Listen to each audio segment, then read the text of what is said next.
Hello, my name is Ashley, this is the Faithful Rattos, welcome or welcome back.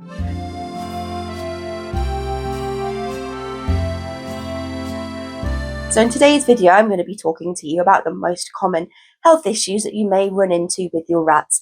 Now this is not meant to be medical advice or something for you to watch instead of going to the vet. This is merely me sharing my personal experience and my knowledge to help you recognise these symptoms and these illnesses so that you know what to expect for treatment and you know what to expect when you go to the vet. Rats are the type of animal where if you've owned them for a couple of years and you've owned a decent number of them, you will have run into a lot of these already, because by their nature, rats live really quickly, and so you have all those health issues they could have pushed into the shorter lifespan, plus you're keeping more than one rat at a time, so it just increases the risk that you'll run into any health issue in any given time. And I want to give you the information for the most common ones so you know what to do. Now, it will be a brief overview of each of these things, that some of these I have full in-depth videos on and will continue to make more in-depth videos on. Here we go. So the first one are the external parasites, which is very, very common for people to experience. So this is mites and then fleas and lice. Fleas and lice are visible to the naked eye and mites are not. Mites are part of the natural ecosystem of your rat, and sometimes they can get a little bit too big, their population, and cause scratches and irritation. You will not see these bugs though, because they are invisible to the naked eye. We all have mites on our skin. It's a natural part of our skin ecosystem. So when you do come into this problem, you'll probably be seeing either the bugs, in the case of fleas and lice, or you'll be seeing lots of little scratches, particularly around the face and the shoulder blades. In this case, what you'll need to do is to get an ivermectin-based treatment to get rid of these parasites. I personally use this one. It's called Harcomectin. It lasts very long and you can do multiple rats with it because of how strong it is and how you dose it. You can use like the BF4 spot-ons. I will say this will drench the rat in product and it does turn out to be much more expensive in the long run. If this doesn't work with one treatment at home, you may consider doing a second treatment, or you may consider seeing a vet to get a different type of product. Now, this is not something that I would rush to the vet for straight away, but if you want to, you can obviously go to the vet to get this product. But you can get it over the counter, so you don't need to go to the vet. The next couple of ones I'm going to talk about are infections. So the second most common health issue on my list is respiratory infections.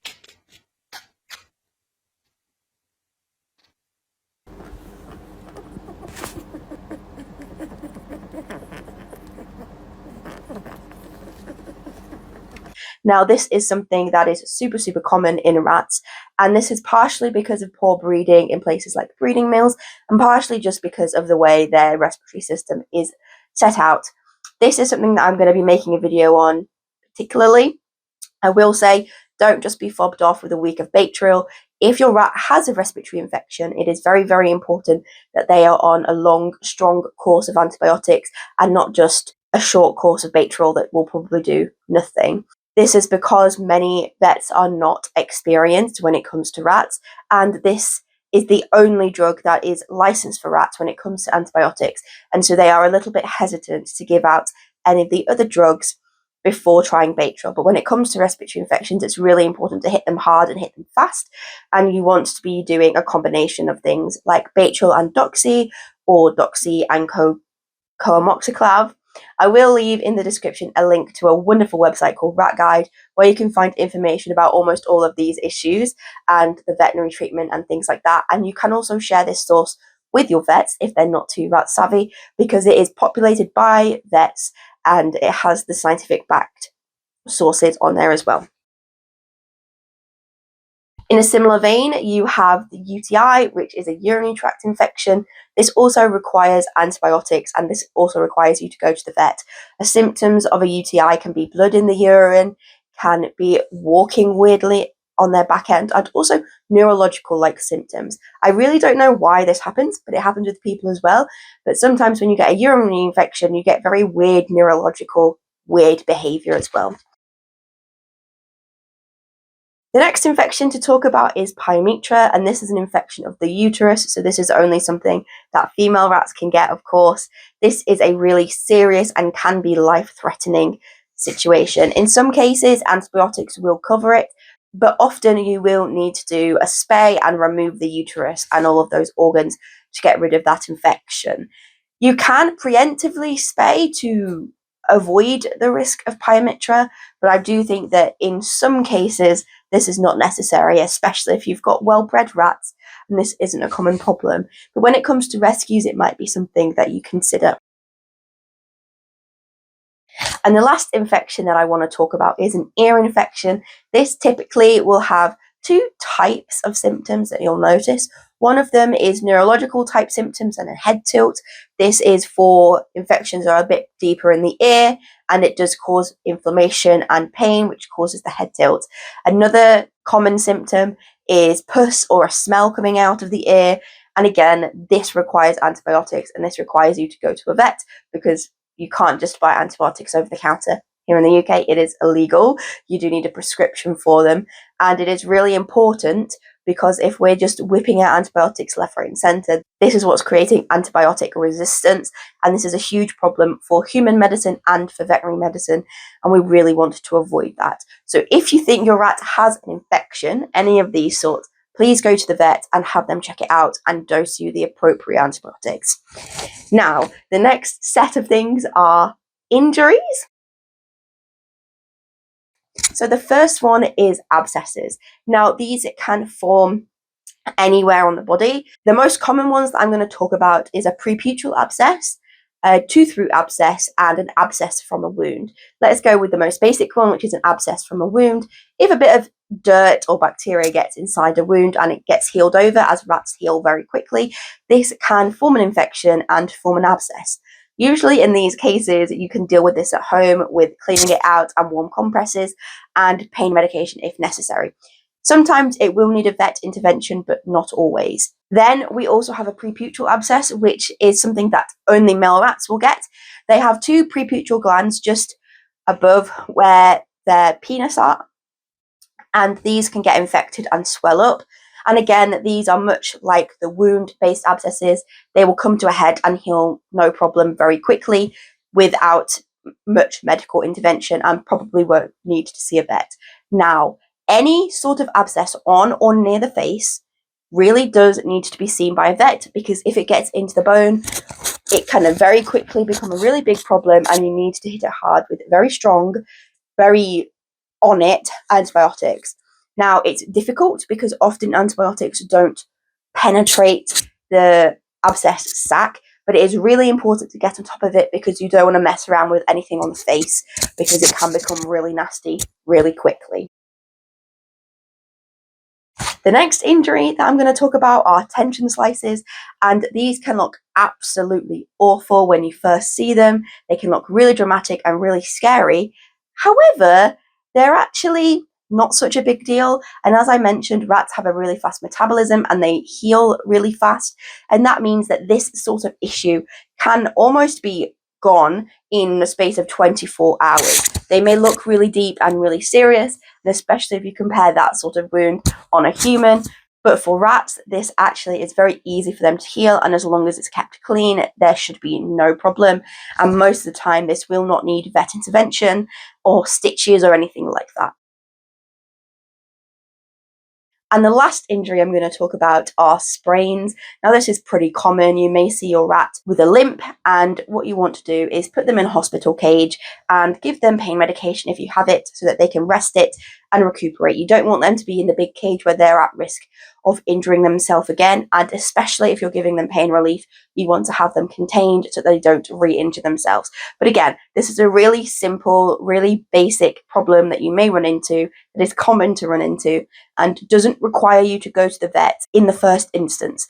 If after a couple of days it's still not getting better, or you want to try pain medication and you don't have any, then of course go to the vet. But in a lot of cases, it is not necessary. The next group of things that I'm going to talk about are different types of tumours, and these are some of the most common types of tumours.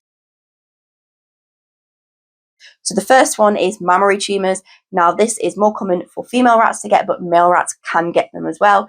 I have a whole video about mammary tumours if you're interested in more details, but you have a couple of options when it comes to mammary tumours. You can leave them and then put to sleep when they become an issue. You can have them surgically removed. When it comes to female rats, you can try a medication called cabergoline, also known as Galastop, to try and reduce the growth or shrink it. This is also an option. Not so much for male rats because of how the drug works, but it can help when in the case of female rats. This is one of the most common health issues that female rats can get, and it's usually not cancerous. The next two types of tumours I'm going to talk about are cancerous, unfortunately. So then we have the Zymbals gland tumour. I have a video about this as well, if you're interested. This is a gland near the ear canal, and this type of tumour is usually very cancerous, very malignant, very nasty, and very fast growing.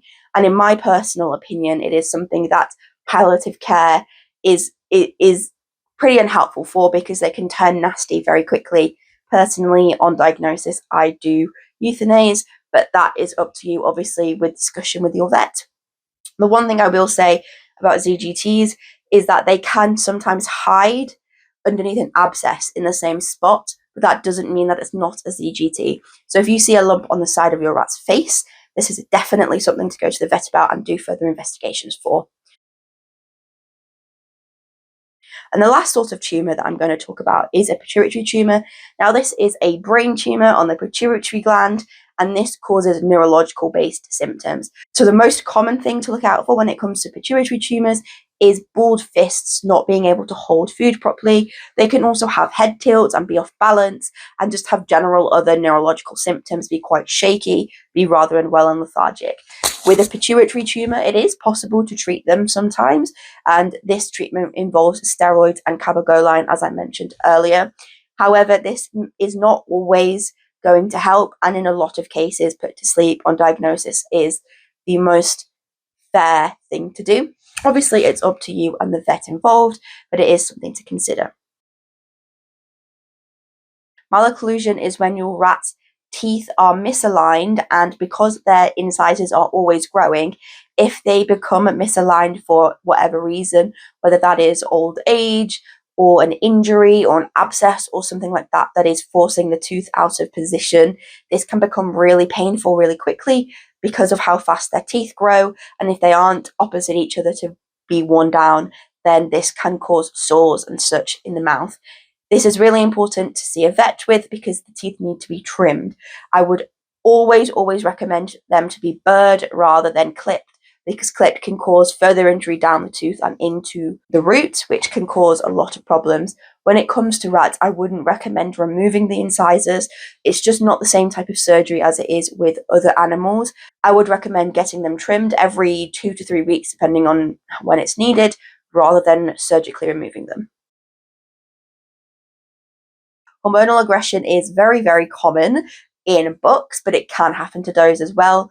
The treatment for this is neutering, so castration or spaying, and this is a medical issue. This is a hormonal imbalance with a physical problem. Sometimes in females it can be things like cysts or tumours in the reproductive tract that is causing this imbalance of hormones, and it's really important to remove those so that you can live a healthy and social life. Some people don't see hormonal aggression as a health issue, but in my opinion it most definitely is.